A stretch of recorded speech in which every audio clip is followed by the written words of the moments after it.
The desperate plea. The Deep Space Monitoring Station orbiting Pluto had been quiet for 3 months. Captain Sarah Chen preferred it that way. After growing up on the mining colonies of Kepler 442b, where acid storms and predatory wildlife made every day a battle for survival, the peaceful void of space felt like a vacation. She sipped her synthetic coffee and watched the data streams flow across her console, each one representing another peaceful day in human space. That peace shattered at 03:47 hours when the emergency klaxons began screaming through the station corridors. Sarah bolted upright, her instincts from years on the Deathworld colonies kicking in immediately. On hostile worlds, hesitation meant death. She was at her command console before the coffee cup hit the floor. The main display filled with an alien transmission unlike anything in the databases. The signal was desperate, chaotic, bleeding through multiple frequency bands with the kind of raw terror that transcended species barriers. Sarah had heard that sound before during the Kepler colony evacuations, when the volcanic season turned early and caught everyone off guard. The alien speaking through the translator was tall and graceful, with iridescent skin that seemed to shimmer with its own inner light. Its large, multifaceted eyes held depths of wisdom that spoke of millennia of peaceful existence. When it spoke, its voice carried harmonics that made Sarah's heart ache with sadness. To any who can hear this transmission, I am High Priestess Liranel of the Ethereal Communion. Our people have known peace for 10,000 cycles. We are healers, gardeners of life itself. We have never raised weapons, never known the taste of violence. But now our worlds burn, and we do not know how to stop the darkness that consumes us. The transmission flickered, showing images that made Sarah's blood run cold. Typhal crystal spires that seemed grown rather than built were being systematically dismantled by something that defied description.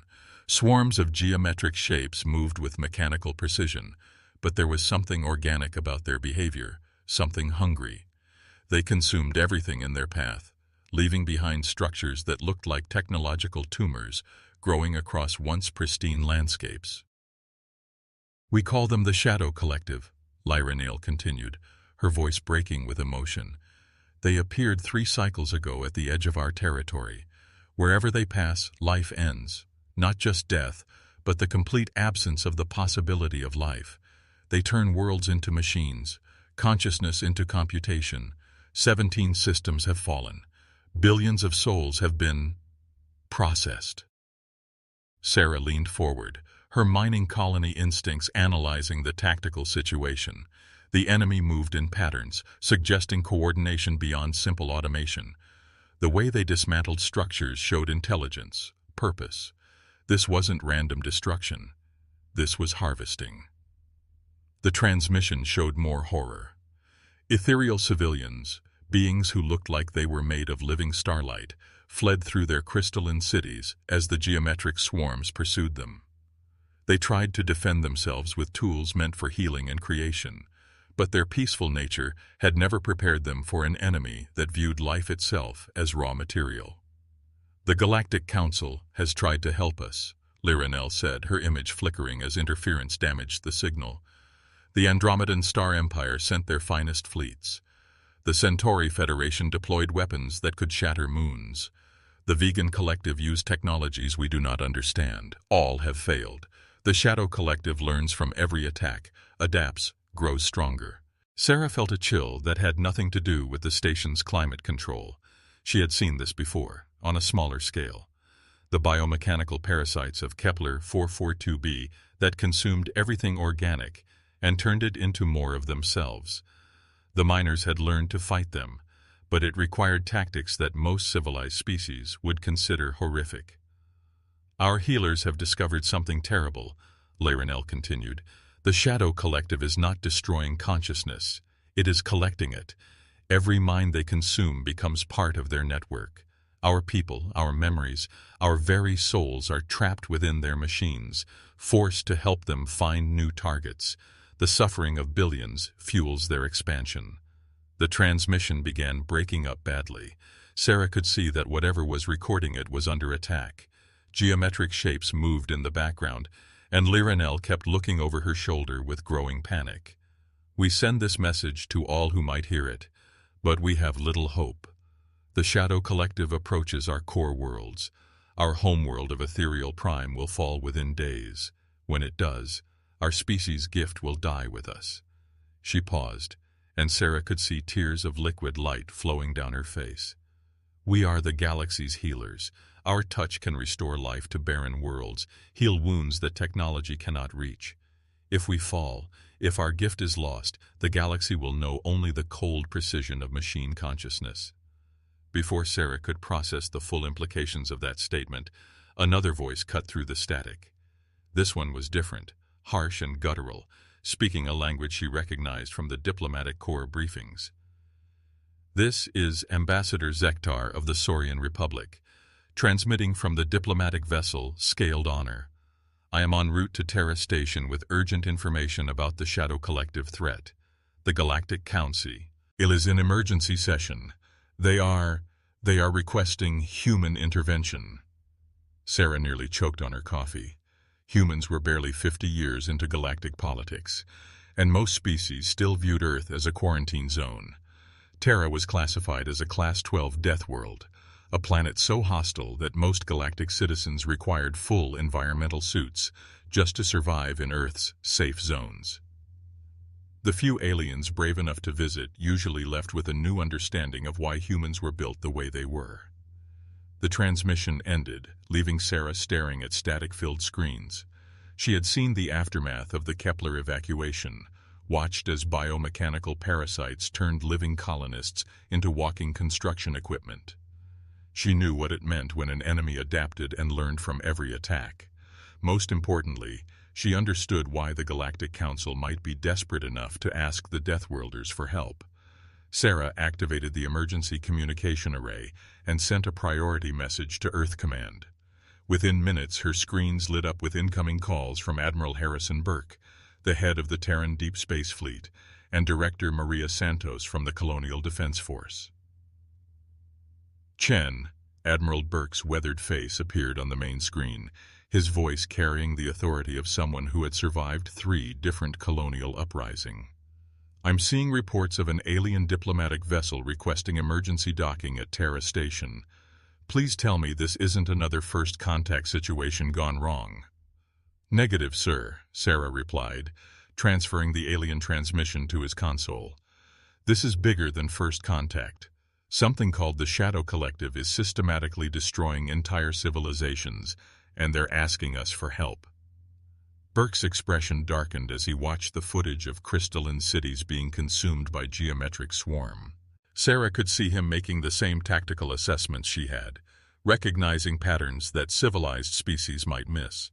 Director Santos, Burke addressed the Colonial Defense Force leader. What's your assessment? Maria Santos had survived the Titan colony incident, where mining equipment had been infected by alien nanotechnology and turned against the colonists. Her scarred face told the story of someone who knew how to fight enemies that learned and adapted. The adaptation pattern matches what we faced on Titan, she said grimly. These things don't just learn from attacks, they incorporate the technology they defeat. Every failed defense makes them stronger. The Galactic Council's conventional approach is actually feeding the enemy. Sarah watched the 2 leaders exchange looks that spoke of shared experience in fighting impossible odds.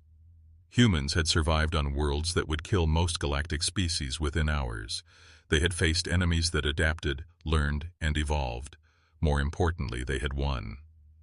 The alien ambassador is requesting permission to dock, Sarah reported.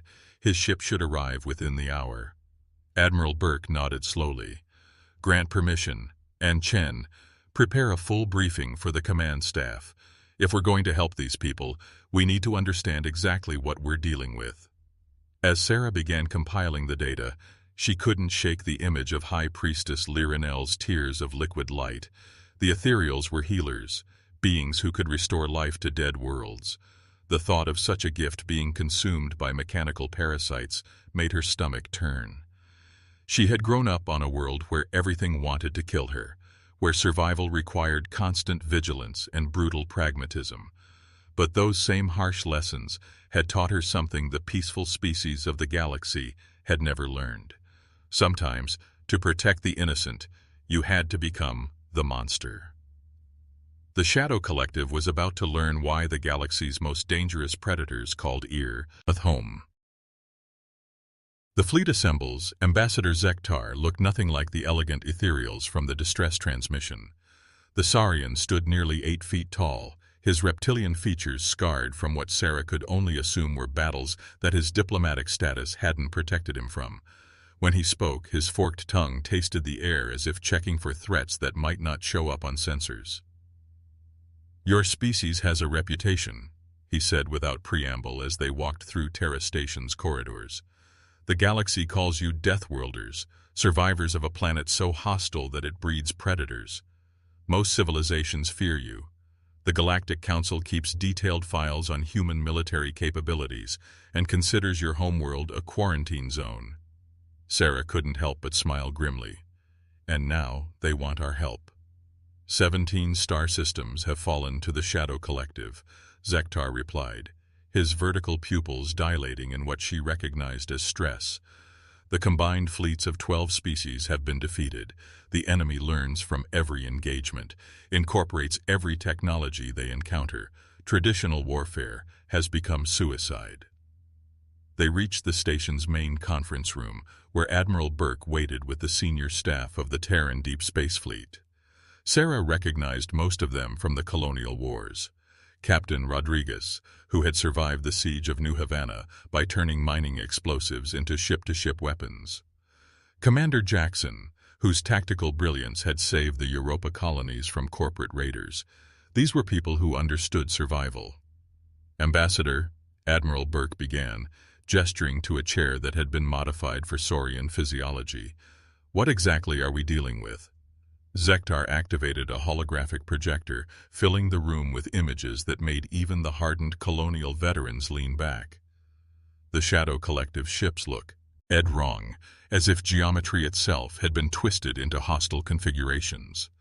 They moved with fluid precision that spoke of intelligence beyond simple programming. "The Shadow Collective first appeared 3 standard years ago at the edge of ethereal space," the ambassador explained. "Initial contact attempts failed because there was nothing to contact. These are not ships in any conventional sense. They are mobile processing facilities, designed to consume matter, energy, and information." Captain Rodriguez leaned forward. "Information? Consciousness itself," Zektar replied, his scales darkening with what Sarah recognized as fear. "Every mind they encounter is uploaded, processed, and integrated into their collective intelligence. The beings they capture don't die. They become part of the enemy network, forced to use their knowledge and creativity to make the collective stronger." The room fell silent as the implications sank in. Sarah had fought biomechanical parasites on the mining worlds, but those had been mindless consumers. This was something far worse.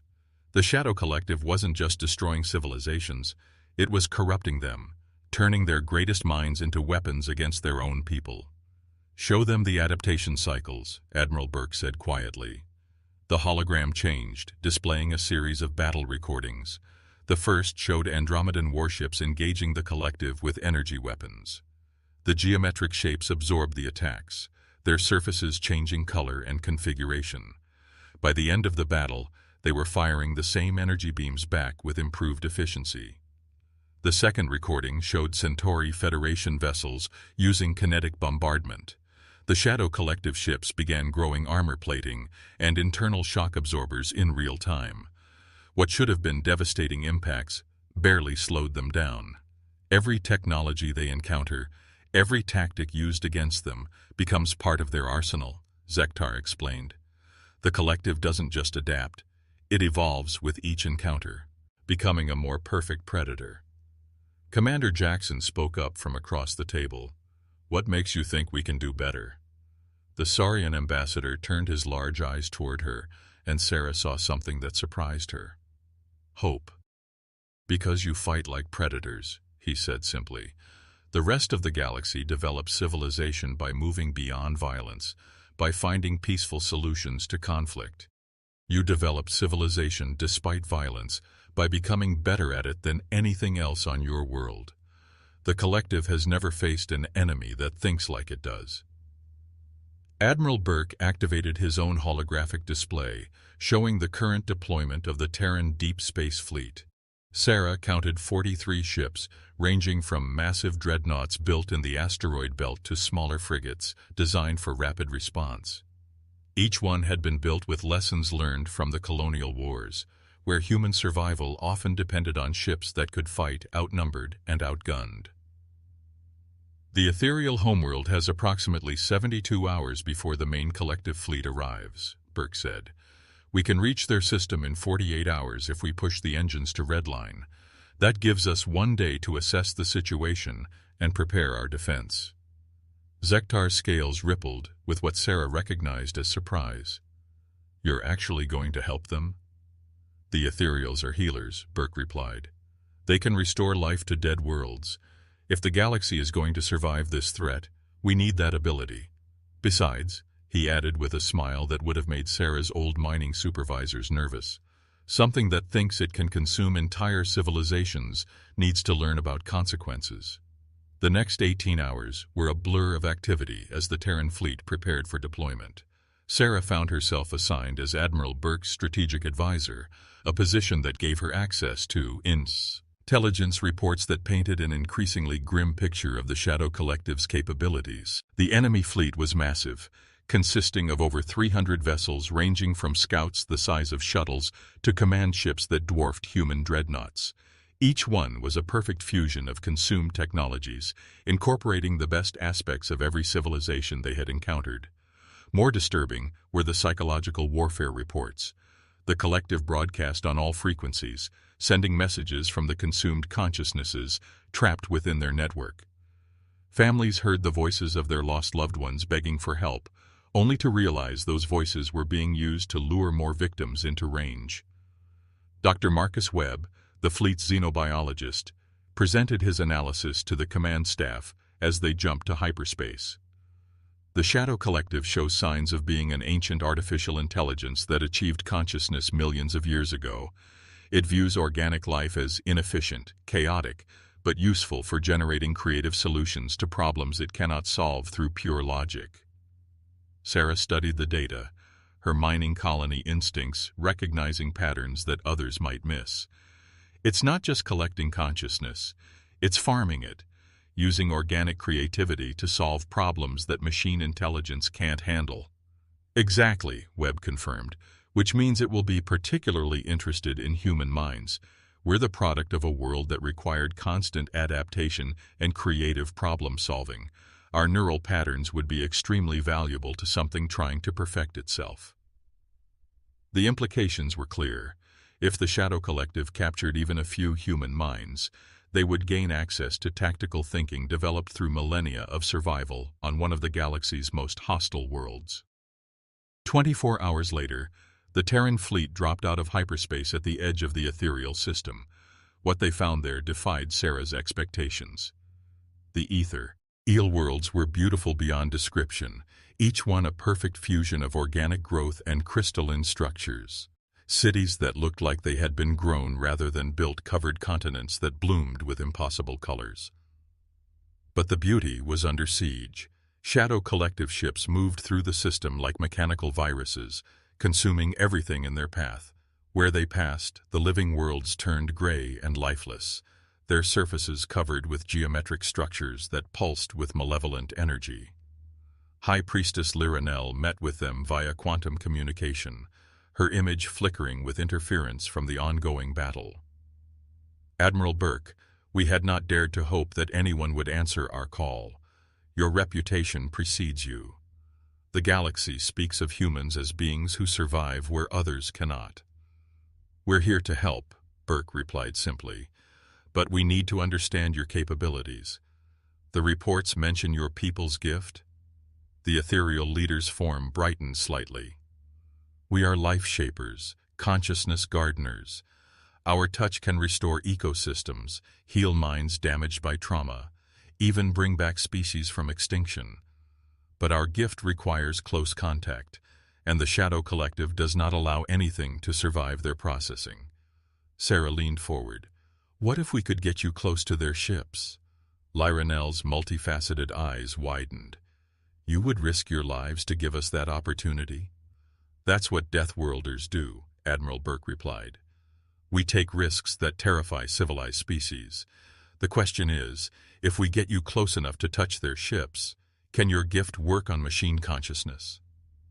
The ethereal leader was quiet for a long moment, her form flickering with what Sarah recognized as intense concentration.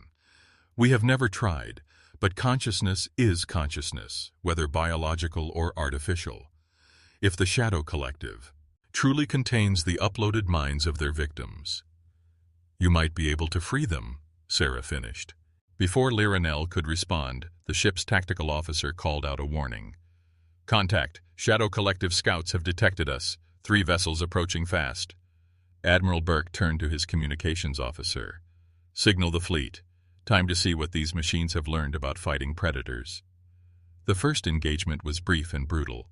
The Shadow Collective scouts moved with inhuman precision, their weapons firing beams of concentrated energy that had been adapted from 12 different species' technologies. But the human ships didn't fight like the civilized fleets they had encountered before. Instead of facing the enemy head-on, the Terran vessels used tactics developed in the asteroid mining colonies. They scattered, used debris fields for cover, and struck from unexpected angles. When the collective ships adapted to energy weapons, the humans switched to kinetic bombardments. When they adapted to kinetic weapons, the humans used mining charges that detonated inside their hull breaches. Most importantly, the humans didn't try to preserve their enemies for study or attempt communication. They fought with the pragmatic brutality of predators who understood that sometimes survival required destroying something completely. 2 of the 3 scout ships were reduced to expanding clouds of superheated debris.